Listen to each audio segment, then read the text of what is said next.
ఆంధ్రప్రదేశ్లో ఇటు yellow media అని అటు బ్లూ మీడియా అని కథనాలు వస్తూ ఉంటాయి. అంటే ఏ పార్టీకి సంబంధించిన అనుకూల మీడియా వాళ్ళకు ఉంది. సోషల్ మీడియాలో కావచ్చు, శాటిలైట్ మీడియాలో కావచ్చు. ఏదేమైనా కూడా ఎవరి గొంతు వినిపించడానికి వారికి ప్లాట్ఫామ్స్ అయితే బలంగా ఉన్నాయి కదా. అయితే ఈ మధ్య బాగా వైరల్ అవుతున్నటువంటి విషయం, అంటే ఎప్పటి నుంచో ఇది జరుగుతూ ఉన్నప్పటికీ ఇప్పుడు బస్తీ మీద సవాల్ అన్నట్లుగా ఏబిఎన్ రాధాకృష్ణ తన ఎడిటోరియల్లో విజయసాయిరెడ్డిని ఉతికి ఆరేశారు అని చెప్పేసి చాలా వరకు సోషల్ మీడియాలో పోస్టులు వెల్లువెత్తాయి. ఆయన అందులో ఏ పాయింట్స్ రేజ్ చేశారు అంటే, పార్టీలో నెంబర్ 2 పొజిషన్లో ఉండేటటువంటి విజయసాయిరెడ్డి అధికారం వచ్చాక తన ప్రాధాన్యత తగ్గిపోవడంతో లోపల ఆయన అక్కసుతో పార్టీకి వ్యతిరేకంగా, అంటే వైకాపాకి వ్యతిరేకంగా పనిచేస్తూ వైకాపా వ్యతిరేకుల్ని తెర వెనక కలుస్తూ ఏదో ఒక విధంగా ఆ పార్టీని అధికారంలోకి రాకుండా చేయాలని చెప్పి ఇలా కుట్రలు పన్నారు అని చెప్పి ఏబిఎన్ రాధాకృష్ణ తన ఎడిటోరియల్లో వివరించడం జరిగింది. ఇంకా చాలా ఆరోపణలు చేశారు. అమిత్ షా డైరెక్ట్గా విజయసాయిరెడ్డిని ముఖం మీద తిట్టేవారు అని చెప్పేసి ఇలా చాలా పాయింట్స్ వెరసి ఏమైంది, ఒకరోజు ఇదే ఏబిఎన్ రాధాకృష్ణ గారిని కలవడానికి విజయసాయిరెడ్డి వెళ్ళారు అని చెప్పి కూడా రకరకాల ఆరోపణలతో కూడుకున్నటువంటి విశ్లేషణలు బయటకు వచ్చాయి. దీంతో విజయసాయిరెడ్డి గారు తాజాగా కొన్ని ట్వీట్స్ పెట్టారు కొన్ని గంటల క్రితం. ఆయన ఏమంటున్నారంటే, ఇదే అంశం మీద బహిరంగ చర్చకు నేను రెడీ అంటున్నారు. రాధాకృష్ణ, ఆ బహిరంగ చర్చకు నేను రెడీ, నీ ఛాలెంజ్ స్వీకరిస్తున్నా, ఫేస్ టు ఫేస్, కౌంటర్కు ఎన్కౌంటర్, నేను సిద్ధం, నువ్వు సిద్ధమా? అయినా నీ పక్షపాత టీవీ ఛానల్ ఆంధ్రజ్యోతికి నేను రావాలా? ఢిల్లీలో ఎన్జిఓలు, మేధావులు, జర్నలిస్టులు, అన్ని టీవీ ఛానల్స్ని అందరినీ ఆహ్వానించి ప్రజావేదిక మీద విశ్రాంత న్యాయమూర్తుల సమక్షంలో చర్చించుకుందాం. నేను ఐక్యరాజ్య సమితి నుంచి తిరిగి వచ్చిన తర్వాత ఎప్పుడైనా రెడీ.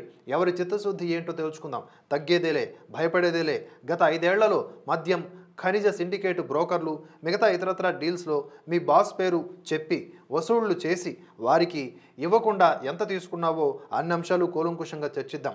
జర్నలిస్ట్ కాలనీలో నువ్వు ఉండేటటువంటి ప్యాలెస్, నేనుండే బాడుగిళ్ళు కూడా చూపిద్దాం. ఫిలిం నగర్ మెయిన్ రోడ్డులో నువ్వు కొన్న 100 కోట్ల విలువ చేసే స్థలం, దాంట్లో ఇంకో 200 కోట్ల రూపాయలతో కడుతున్న ఆఫీస్ భవంతిని కూడా పరిశీలిద్దాం. ఇదొక ట్వీట్. ఇంకో ట్వీట్ ఏంటి, శ్రీ రాధాకృష్ణ, ఆంధ్రజ్యోతిని కొనడానికి పెట్టుబడి పెట్టిన 2 ప్రధాన వాటాదారులు ఏమయ్యారు? వారితో డబ్బు పెట్టించిన తర్వాత బ్లాక్మెయిల్ చేసి పారదోలింది నిజం కాదా?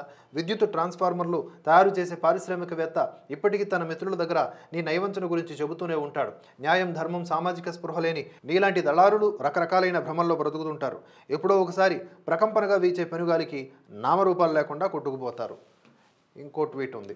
శ్రీ రాధాకృష్ణ, ఎమర్జెన్సీకి వ్యతిరేకంగా కలంతో పోరాడి ఇందిరాగాంధీని వణికించిన ఇండియన్ ఎక్స్ప్రెస్ వ్యవస్థాపకుడు రామ్నాథ్ గోయంకా గుర్తున్నాడా?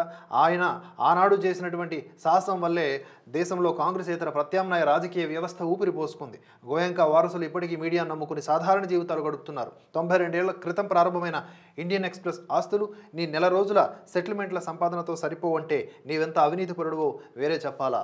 ఇంకో ట్వీట్లో రాధాకృష్ణ గారు, నీ పత్రిక, టీవీని ఏ పునాదులపైన నిర్మించుకున్నావో మరవద్దు.